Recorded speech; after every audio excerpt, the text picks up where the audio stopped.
I previously reported to you guys that Emanuel's mother, Rebecca, was spotted at the Waterman Discount Mall on August 3rd. Now, at the time, we did not have any further details. All we knew is that she had the black eye when she was at the Waterman Discount Mall on August 3rd. We did not know why she was there. All we knew is that she was there and she had the black eye. Now, the store that she went to while she was out there, the owner of that store was actually out of town for a little while as this case was playing out. But he claimed that he had security footage of Rebecca, that he talked to Rebecca. It turns out that he owns a pawn shop, and Rebecca was there pawning stuff. Now, he's back from out of town. It turns out that he was telling the truth. He does have security footage of Rebecca, and he has now turned that footage over to law enforcement along with other evidence. And he says that he believes whatever happened to Emanuel must have happened before August 3rd when he saw Rebecca. He doesn't say that he doesn't mention that he saw anything really suspicious other than the fact that Rebecca did have the black eye and she was a little shaky. Now, I want to go ahead and show you what he had to say because he was out at the sheriff's department talking to On the Tira. He actually shows some of the evidence that he has. I'm going to go ahead and roll that clip, but first, if you guys enjoy the videos, if you like the channel, be sure to support the channel in one of many free ways. All you have to do is hit the like button. It helps the channel out a lot. Drop a comment, become part of the conversation.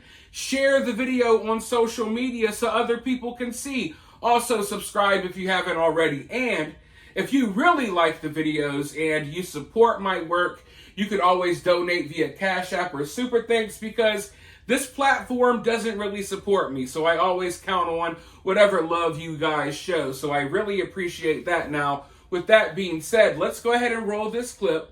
Let's hear what this pawn shop owner has to say, and then I'll be right back with more thoughts. Here with local business owner Mark. He works at the Waterman Discount Mall. We were waiting for his arrival from out of town on business. Thank you for meeting us. I met. Well, this is August 3rd. We've been in communications. Detectives did come to my shop, go through, and get, I guess, the hard drives. People are going to say, why didn't I go to the police? I am working with the police. I have a lot to lose, and I have nothing to gain from this. We thought it would be important to come here to the San Bernardino County Sheriff's Department to show you fine folks at home and give you a better understanding of the evidence that we have involving Rebecca and Jake Haro from August 3rd, 2025. I'm very organized about what I do. This is one of the receipts that, thanks for holding it, on, oops, the rubber band's in the way. Actually, it's perfect. August 3rd, 2025, 10:38 at 7 seconds. She actually had an appointment for 10:15 to come to our shop. I didn't know her first name because she was like, but it was, I put Lady R. Haro. August 3rd. She did sell some items to me. People are going to go, that's all. But there was a gold coin, some, miscellaneous, some Trump coin. And then she did sell coins, which I mentioned to the detectives about, that were like in a container of sorts. Can we show the casing to the coin? Would that be okay? It looked like some chemical agent might have stained the plexiglass. Really windy here. There's some other coins that are inside this manila folder. I'm like this with all my guests. If you ask anybody that knows my type of work, they say he remembers a lot of very stuff. Organized. I don't know what this is. It may not be anything to anything. I mean, it was this. Was it like that when you received it? August 3rd to... Oh, the 10th, the 14th. Okay, so the 14th. That's a lot of days. This is definitely one of the weirdest things I've ever received. So it was cracked. Hand sanitizer and kind of just did one of those numbers, and then that was it. I left it alone. And I mean, like I said, I showed you on my tab. He did show us the video from August 3rd with the San Bernardino County Sheriff's Department after we broke the story of the Waterman Discount Mall. And so this is our constituent Mark here He showed us video, and my HR did witness the video itself of the San Bernardino County Sheriff's Department lead investigators going into his establishment and removing all the database hardware. I'm basically playing with evidence, and it feels weird. So forgive me in any way, and anybody in the public. I get it. It's evidence. I'm not trying to. Well, it's basically they can choose to do what they want with this, but it gives a time frame. Sorry to cut you No, off. you're good. I already I know how social media is. They're going to attack you in every way, and it just doesn't need to be. But like I said, this is what that's what her totals and dates and time. I didn't know the lady, nor did anybody know her on August 3rd. So a lot of my notes, if I pull out my folder, you saw that paperwork. Some are people with just last names, some people are with miscellaneous, but they definitely have their city and where they're from. Can I ask you, can you describe to us what Rebecca looked like on that day? Did you see anything on her face? I told the detectives, but she did have the black eye. That's what I can tell. I can stop right there. She did have the black eye. She didn't have any makeup on that day, or that morning actually. And for what other indicators, I have to let they know what I said. But just know that, like I said, Black guy had entered the chat on the 3rd in your establishment. I'll lose everything today. I'll give it all up today, just so that I know confidently that this is true. You have been a voice for Emanuel, and you have been a pillar in your community, and welcome home, and we're thankful that you made it. I don't know what he's about to show us. I'm leaving the mic open for him. I'm not pressuring in any way. No, you actually don't even know what I'm about to show you. I don't. No, he's actually. So just so you guys know, I do have cameras in my shop. Whether or not if they got anything, I don't know. So just so you guys know, that the detectives were in my shop. That is the detectives there. You might recognize some of them from the from the case. Oh, I gotta turn it around because it's the volume. Yeah, I'll do it like this. Yeah. It's okay. There goes the lead detective from San Bernardino.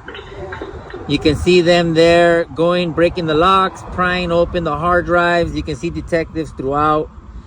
These are motion sensor cameras. I don't know. They're very, very good cameras. You can see they capture every single angle. This is today when I came back real quick. I came back about 3 o'clock because I had to grab stuff. My wife was with me. 4K quality in 1080. So look at that. See how the camera switched and it went See back? that? So we have multiple angles. Did investigators remove the cameras while you were out of town on business? That's what they were doing in the video. So you were not there, obviously. No, this is not today. I was actually communicating with them through the speakers on my camera. And watching them. And on the phone. I got you. Investigators got whatever they need. Conclusive, hardcore evidence has entered the chat. Pretty much, sir. Thank you, sir. I do hope that this helps. As do I. As I said, what I said stands. You are a beacon of light and hope, a pillar in your community. And I, sir, am happy to know you and happy to work alongside you in this case. We'll get through this. I mean, we talked earlier, and we know what it's like to go through a weird situation. And those of you that are out there, you don't know what this is like until you're actually part of it in some minute, some weird, creepy way. It's a lot. And as I said, I have a lot to lose and nothing to gain. And I don't want anything from this. I want this just to have justice and where it needs to be. I don't know, brother. It's like I said, I was the one that told you that I had lost my son. And the feeling for at the age of 3, I had a car accident. And so, Sorry about that, yeah. And to know what that's like is like, damn. And to know the feeling of like, okay, I could have did X, Y, Z. I could have seen a birthday or two. That's it's a rough ride. Yeah, it's a rough ride. How are you doing today? Thanks for freaking asking. How are you? Going through Arizona, going through all the hills, coming through the back. All I thought of was getting here, taking care of grabbing that evidence, and then coming to you. I couldn't bear to. I couldn't drag it on. No, further. No, I couldn't bear it to keep going. It dragged you with it, dude. Well, God bless you. Yeah. God bless you. Thank you from all of us on the Tira and from little Emanuel as well. You are doing an outstanding service, and I commend you, brother. I really keep doing what you're doing. Thank you and so much. Can I give you a hug? Can I give you a hug? Do you mind? Heart to heart, man. Let me give you a hug, brother. You didn't. I needed that myself. I hope you did too. I don't cry. Oh man, I've been crying all day, brother. I had to let it go. I'm sitting there talking to people, and I'm just like, when I get back to the water, and everyone's like, yeah, you're a... No, you guys don't fucking know, man. It's a rough ride. You guys don't fucking know. And I just look into the blue, literally picturing her across my counter with her hand shaking like this, because she didn't know whether to shake my hand or not. And then Did she say hola? No. She might have. When I remember, there was a guy that jacked a car on TikTok, right? And the guy's like, yeah, cool, great. He pushes the radio, and then there's a guy that says hola on, by the way. Okay, I It's see a what video, you're saying. and he gets jacked. And so he's trying to it's jack the car. What's the street term, jack? Oh, he's trying to steal the car. Yeah, carjack. He's trying to steal the car, and the guy's in there sweating, panting, trying to get out, and he pees in the car thinking it was just a joke, and then all the reality was he pushed that power button to listen to the radio, switched it, Said hola. and that was it on the radio. That's insane, bro. No, she didn't do that, dude. And eventually that, like, you guys out there, look, you guys out there, I don't want you to catch grief for this, man, but it's about TikTok. You guys got to stop posting stuff that you're not aware of. Yeah. Look, you ready for this? For all you that only know information from the day that it happened, supposedly you think that it happened, no. This happened prior to. It had to. Okay, like I said, I got a lot to lose and nothing to gain, and I'm going to keep repeating it 1,000 times over. She walked into my shop early in the morning. I had an off-duty LAPD officer, Lewis, who can account for this and attest to it, that she was there. He was going to be the original appointment, but most officers are polite. You go ahead, ma'am. You go first. I'll tell you something. Had he had known, it'd have been a whole nother story. While I was in Oklahoma doing what I had to do, we were talking on the phone. Not only that, I actually have another deputy who is a client in our shop. I had to reach out to him, who works in the high desert. I can't give his name for confidentiality because he's a deputy, but just know it's true. I have text messages. That too, man. Help me. Of all the people I've ever met in my shop, I'm not laughing right now, man.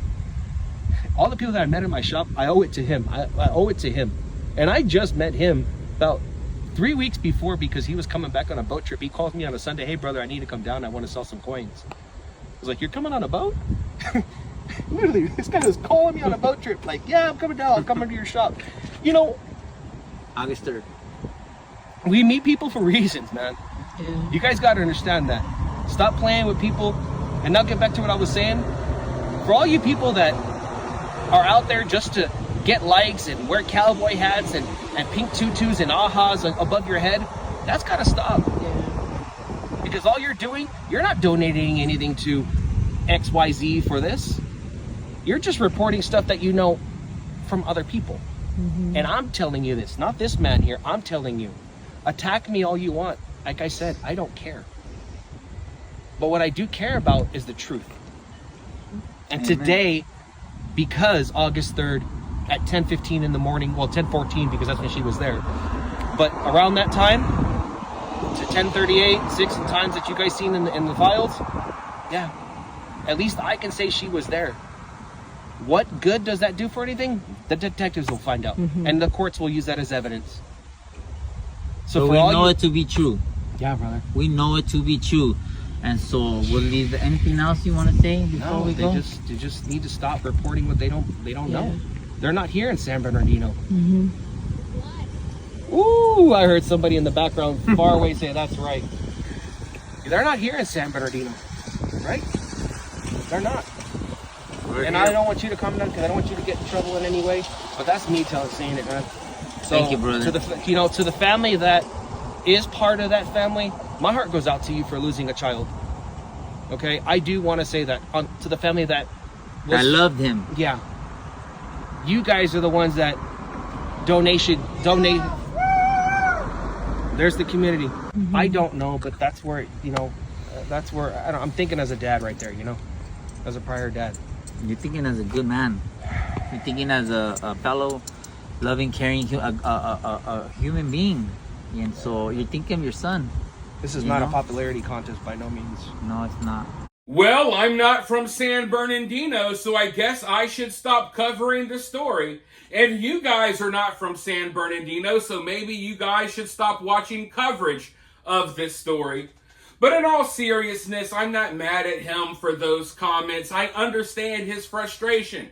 When you go on TikTok, there's people saying all types of crazy stuff, just spreading lies willy-nilly, and I'm used to it by now because I deal with this on every story that I cover. But for a normie that is not exposed to this type of stuff, I understand how it could be shocking. You know, maybe you don't follow true crime. You don't know how these things work out.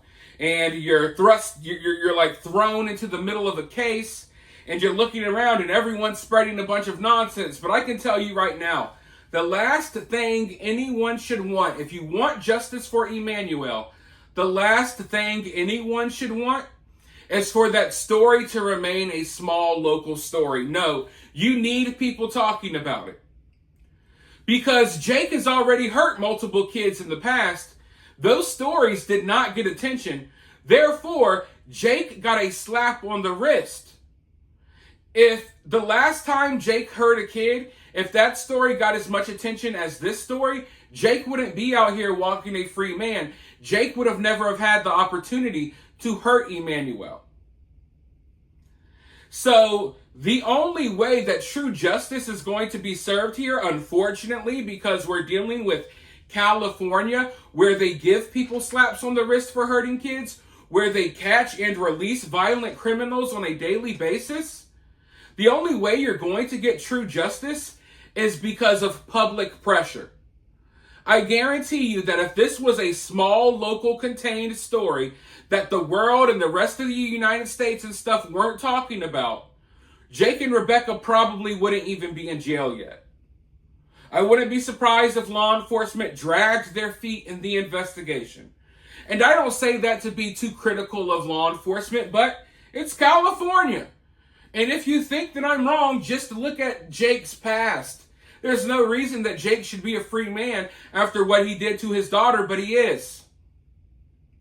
So you need people talking about this case, not just people in San Bernardino, because the criminal justice system, the judges, they don't do their job out there. Okay? Public pressure is what's going to force them to do their job.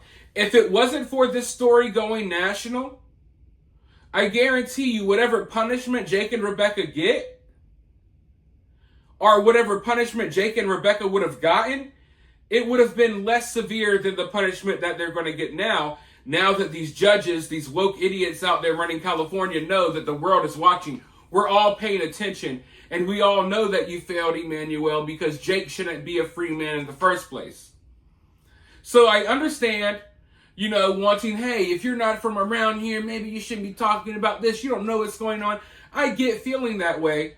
But guess what? Things happen around there all the time, and no one's ever held accountable. So, as frustrated as people are with the lies on TikTok, these people need to get just as frustrated with the judges and with the people running those areas, the politicians, the mayors, the governors, what have you. Take a lot of your issues up with them, because that's where the real problem is. We wouldn't even be here having to talk about Emanuel, if this was another state and they actually punished Jake in the way that he deserved to be punished.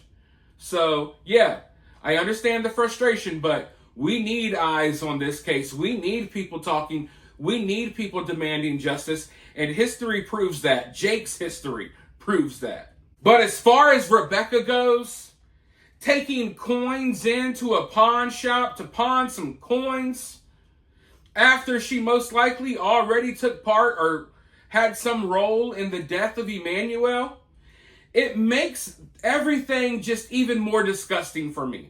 I don't know how you guys feel about it, but for me, it makes things even more disgusting. Because from the looks of it, you couldn't even fund the cleanup process after you killed Emanuel. Y'all had to go pawn coins to get some money to maybe help you try to get away with what you did to Emanuel. You don't got the gas money to drive somewhere to dump off Emanuel's body, so you go pawn some coins. You don't got the money to clean your carpet after killing Emanuel, so you go and pawn some coins. That's the way I'm looking at this. Either you pawned the coins to get a little money because you're junkies and you needed a fix, or you pawned those coins because y'all asses are broke and you needed money to help cover up your crimes. Maybe they were thinking, hey, if we take this coin in, we'll get enough to run to Mexico. We can start a new life with these coins. I don't know what in the hell was going through their mind. But it just makes it that much more disgusting. Like, damn, if you're going to do what you did, at least have the money to go buy some carpet cleaner from Home Depot without having to go pawn your grandma's old coins that you found in the shoebox in the garage. But that's where we're at. And from what the pawn shop owner says, he says that he believes, obviously he doesn't know for a fact, but he believes whatever happened to Emanuel happened before he saw Rebecca that day. I'm glad, though, that law enforcement has the footage. They have a lot of stuff that we don't know about as well. And we're going to have to just see how this case plays out. But for now, you guys let me know what you think about all of this down in the comments below. While you're down there, hit that thumbs up, hit that subscribe, ring that notification bell, and I'll talk to you all very soon in the next one.